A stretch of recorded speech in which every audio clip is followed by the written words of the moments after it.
29번에서 30번 문제 해결해 보도록 합니다. 많이 어려웠었고요. 그래서 정답률도 그렇게 높지가 않았었습니다. 이런저런 해법들을 제시합니다. 그런데 본질적으로 이런 문제는 그런 어떤 스킬 가지고 해결할 수 없는 문제들이거든요.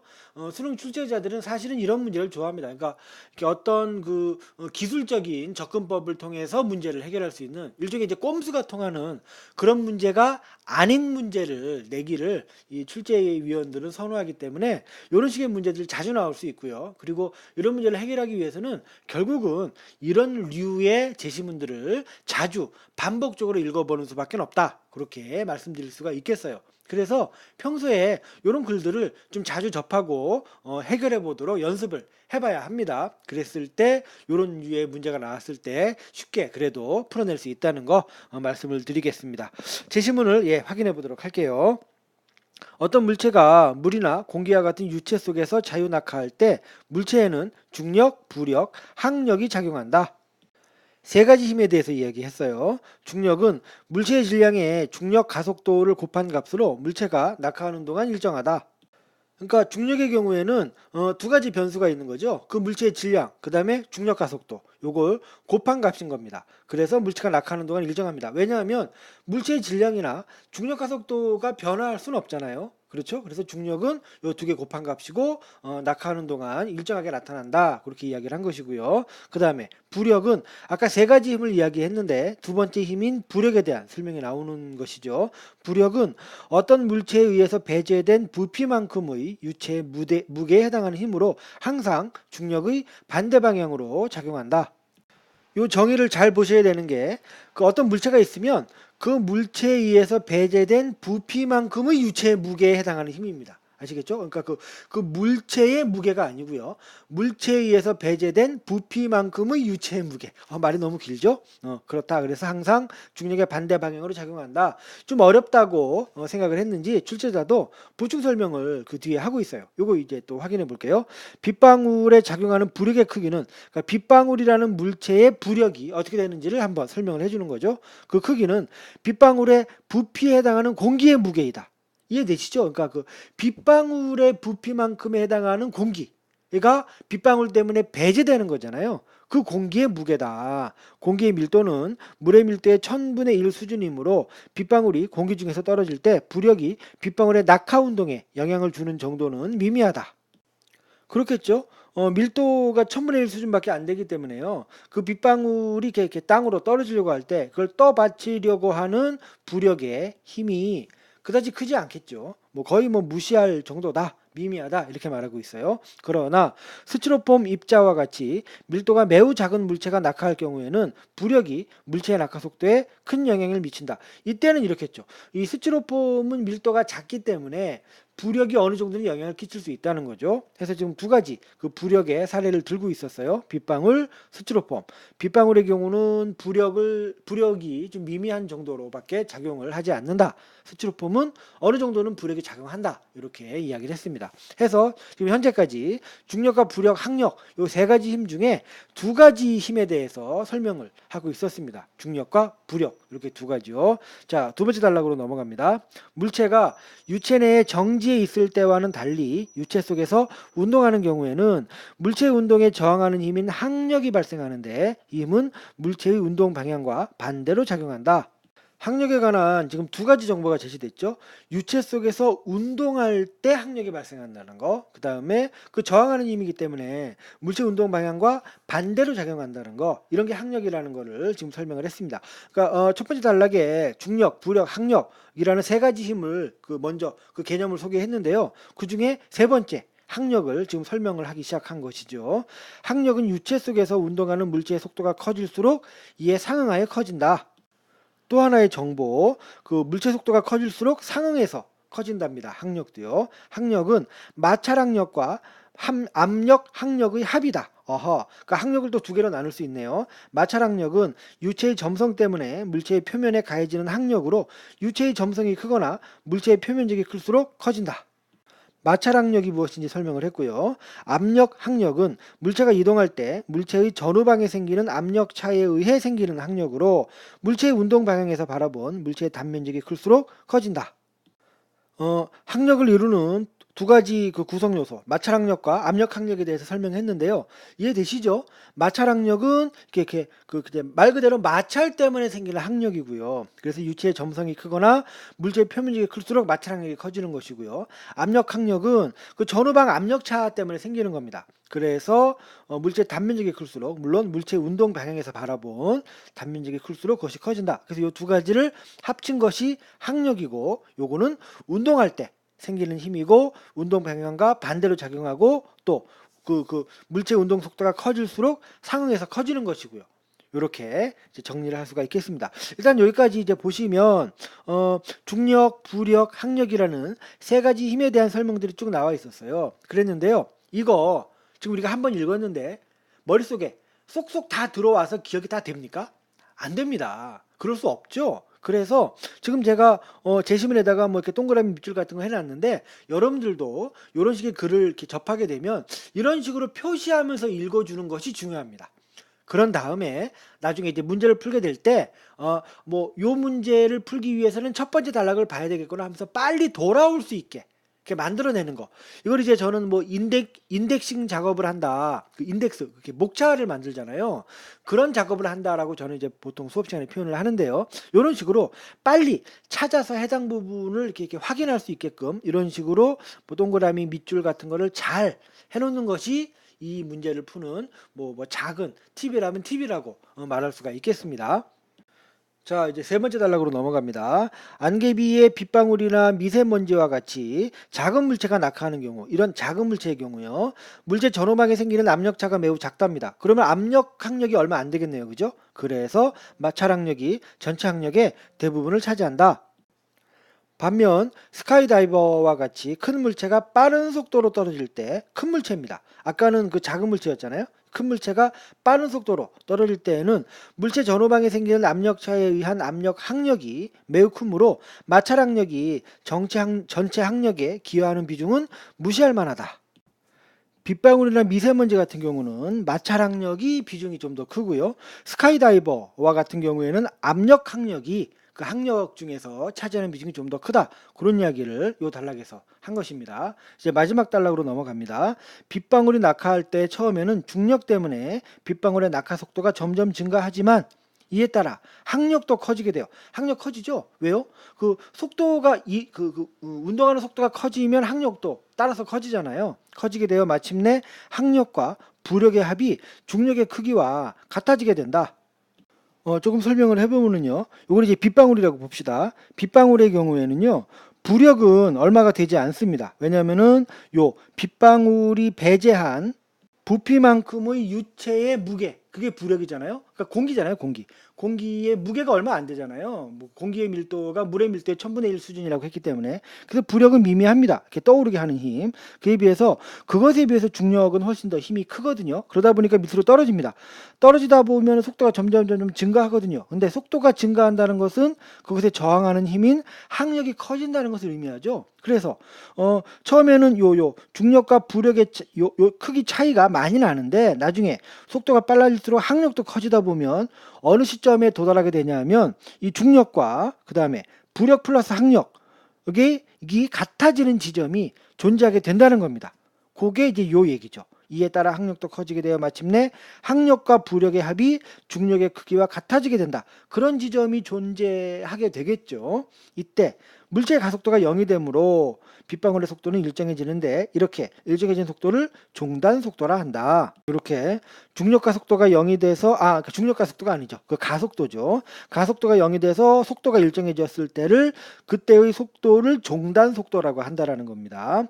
유체 속에서 상승하거나 지면과 수평으로 이동하는 물체의 경우에도 종단 속도가 나타나는 것은, 그러니까 이 빗방울의 낙하의 경우는 말 그대로 낙하의 경우예요. 근데 낙하하는 경우 말고도 상승하는 경우 혹은 수평으로 이동하는 경우에도 종단 속도가 나타날 수 있다는 겁니다. 왜죠? 이동 방향으로 작용하는 힘과 반대 방향으로 작용하는 힘의 평형에 의한 것이다. 이게 평형이 이루어지면 그 순간 종단 속도가 나올 수가 있다. 이렇게 이야기를 하고 있는 것이죠. 그래서 전체적으로 세 가지 힘, 중력, 부력, 항력 요거에 대한 설명들이 쭉 나와 있었고 마지막에 종단 속도가 어떤 것인지 설명하는 것까지. 그래서 크게 보아서 한 네 가지 정도의 개념을 설명하고 있는 제시문이었거든요. 좀 전에도 이야기했지만 이거 한번 읽고 나서 여기 나온 네 가지 개념을 머릿속에 싹 다 입력한다는 거 가능하지 않습니다. 그게 아니고요. 지금 제가 읽으면서 이렇게 표시를 해놓은 것처럼 여러분들도 이렇게 표시를 잘 해놔서 이제 문제를 풀 때 바로바로 해당하는 부분을 찾아서 풀 수 있는 그런 어떤 이렇게 정리를 잘 해놓는 것이 이 문제를 푸는 그 해법이라고 할 수가 있다는 거 다시 한번 말씀을 드립니다. 29번이요. 윗글을 통해 알 수 있는 내용으로 가장 적절한 것은 1번. 스카이다이버가 낙하 운동할 때는 마찰 항력이 전체 항력의 대부분을 차지하게 된다.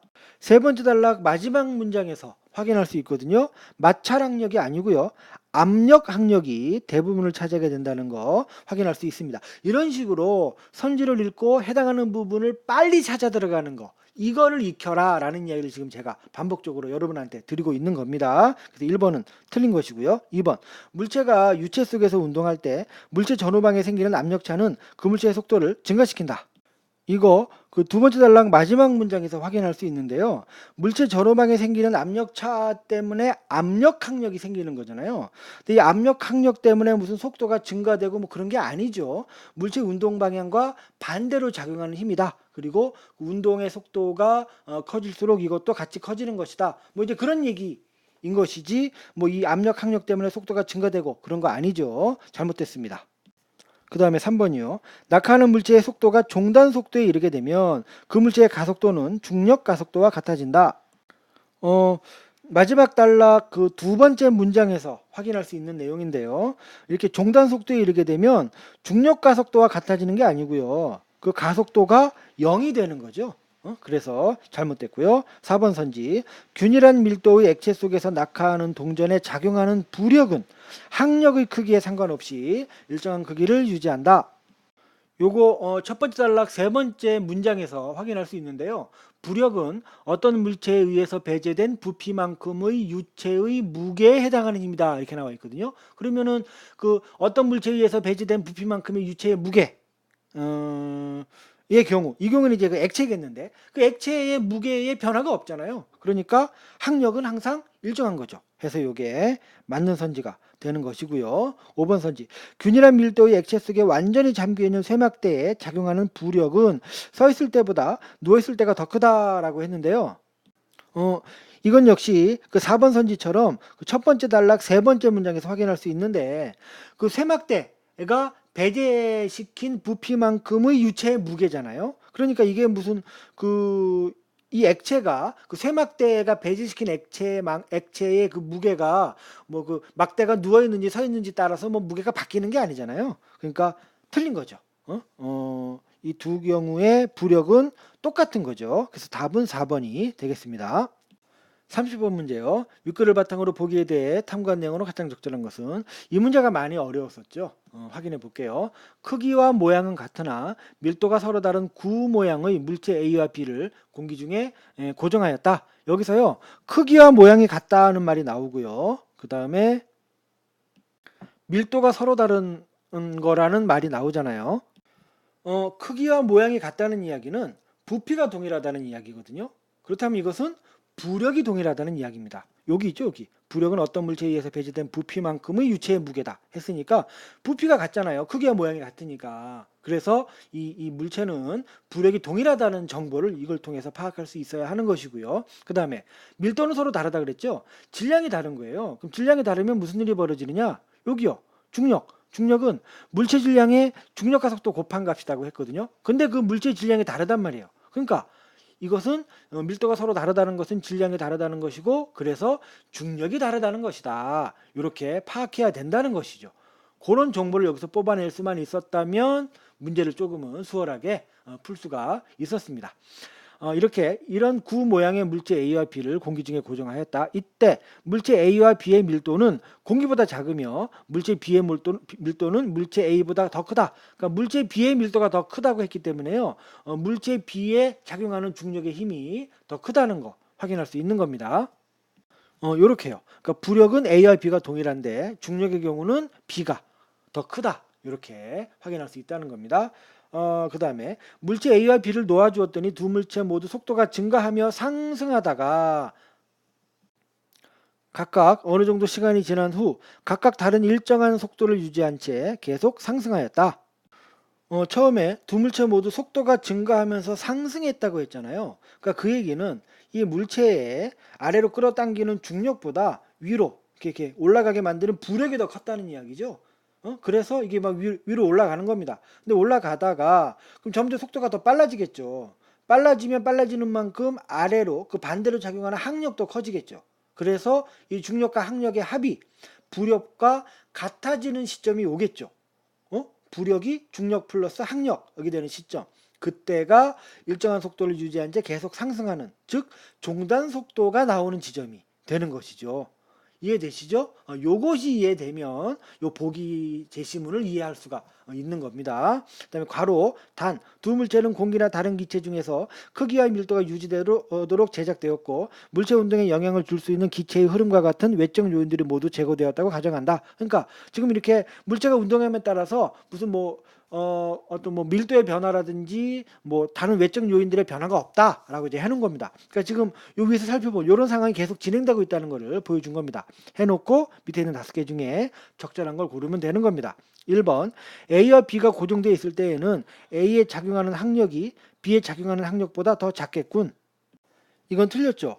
왜입니까? 항력이라는 것은 운동할 때 생기는 힘이잖아요. 근데 지금 고정되어 있다고 했기 때문에 항력이 무슨 누구보다 작네 크네 그런 얘기 자체를 할 수가 없는 거죠. 잘못된 선지고요. 2번 A와 B가 각각 일정한 속도를 유지할 때 A에 작용하고 있는 항력은 B에 작용하고 있는 항력보다 더 작겠군. 요거 요렇게 살펴보면 됩니다. 그 A와 B 물체의 부력은 어떻습니까? 같습니다. 왜죠? 처음에 크기와 모양은 같다고 했잖아요. 부력은 같아요. 위로 떠올리게 하는 힘은. 그에 비해서 두 물체의 밀도가 달랐죠? 어떤 게 더 밀도가 컸죠? B가 컸어요. 즉 B의 중력이 더 컸던 겁니다. 그러니까 그림으로 그리면 이런 식이죠. 그러니까 위로 떠오르게 하는 부력은 동일한 데 비해서 밑으로 끌어당기는 중력은 B가 더 컸습니다. 그런데 A, B가 이렇게 상승하고 있는 중이었잖아요. 그러니까 A와 B 중에 상승 속도가 더 큰 게 어떤 거였겠습니까? A죠. 밑으로 끌어당기는 힘이 덜 하니까 A 쪽이 올라가는 힘이 더 커졌겠죠. 그래서 A의 이 상승하는 속도가 더 컸을 겁니다. 따라서 A의 상승 속도가 더 컸을 것이고 그것에 대항하는 항력도 A가 더 컸었겠죠. 이해되시죠? A의 상승 속도가 더 컸기 때문에 A의 항력도 더 컸다. 그러니까 지금 이거 반대로 설명한 거죠. 그래서 틀린 겁니다. 3번 A에 작용하는 부력과 중력의 크기 차이는 A의 속도가 증가하고 있을 때보다 A가 고정되어 있을 때 더 크겠군. 부력과 중력은요 변화하는 힘이 아니거든요. 그냥 고정되는 힘이거든요. 그러니까 이게 그 둘 사이의 차이가 속도가 증가하거나 어쩌거나 했을 때 그 차이 값이 변할 수가 없습니다. 그렇죠? 그러니까 더 크다 작다 말 자체를 하면 잘못된 말이 되는 것이죠. 그래서 틀린 선지, 잘못된 선지고요. 4번 A와 B 모두 일정한 속도에 도달하기 전에 속도가 증가하는 것으로 보아 A와 B에 작용하는 항력이 점점 감소하기 때문에 일정한 속도에 도달하는 것이겠군. 잘못 설명했죠? 속도가 증가하면 그 증가하는 만큼 항력도 증가하죠. 그래서 부력과 중력 항력의 합을 비교했을 때 양쪽 값이 같아져서 이제 증가 속도가 일정하게 이제 이렇게 진행되게 되는 거죠. 그래서 속도가 증가하면 항력도 점점 증가한다. 이렇게 썼어야 되는 거기 때문에 틀린 선지가 되는 겁니다. 마지막 선지요. 공기보다 밀도가 더 큰 기체 내에서 B가 상승하여 일정한 속도를 유지할 때 B에 작용하는 항력은 공기 중에서 상승하여 일정한 속도를 유지할 때 작용하는 항력보다 더 크겠군. 이렇게 말했어요. 그럼 지금 이거는 두 가지를 비교하고 있는 거죠. 제가 지금 슬러시 표시를 했는데 이 앞에 것의 항력과 뒤에 것의 항력이 어떻게 되느냐, 어떤 게 더 크냐, 혹은 비슷하냐, 그걸 이제 묻고 있는 것이거든요. 그러면 이 앞뒤에 나와 있는 설명에서 차이가 나는 변수가 뭔지를 확인하면 됩니다. 어떤 변수가 지금 차이가 나는 겁니까? 공기보다 밀도가 더 크다. 공기다. 즉, 그 밀도 차이를 지금 이야기하고 있는 거죠. 그러면 이 공기보다 밀도가 더 큰 기체라는 것은 어떤 힘에 영향을 끼치는 겁니까? 부력에 영향을 끼치는 거죠. 부력이 뭔데요? 어떤 물체에 의해서 배제된 부피만큼의 유체의 무게. 요 무게가 지금 더 크다고 하는 거잖아요. 그렇죠? 그래서 부력이 더 큼으로 해서 속도가 더 빠르게 되는 것이고요. 요 앞에 쪽이요. 앞에 쪽에 있는 경우가요. 부력이 더 커서 속도가 더 빨라지게 되고 그렇게 되면 그 속도에 저항하는 힘인 반대로 작용하는 힘인 항력도 더 크게 되는 것이죠. 그래서 설명이 맞는 게 되는 거죠. 예, 이 30번 문제 대단히 그 해결해야 될 정보의 양이 많았기 때문에 어려웠던 문제였습니다. 우리 이런 문제 해결해야 자신이 원하는 성적을 얻을 수가 있는 것이거든요. 그래서 이런 걸 풀기 위해서 반복적으로 이런 종류의 글을 좀 잘 들여다보시도록 하고요. 그 다음에 아까 제가 중간에 몇 번 그 반복해서 이야기했지만 이런 식으로 제시문에 좀 표시를 좀 정확하게 잘 하자 해서 문제 풀 때 해당하는 부분으로 바로바로 찾아 들어갈 수 있게 좀 하자 이런 이야기를 드리면서 이 문제에 대한 해설은 여기까지 하도록 하겠습니다.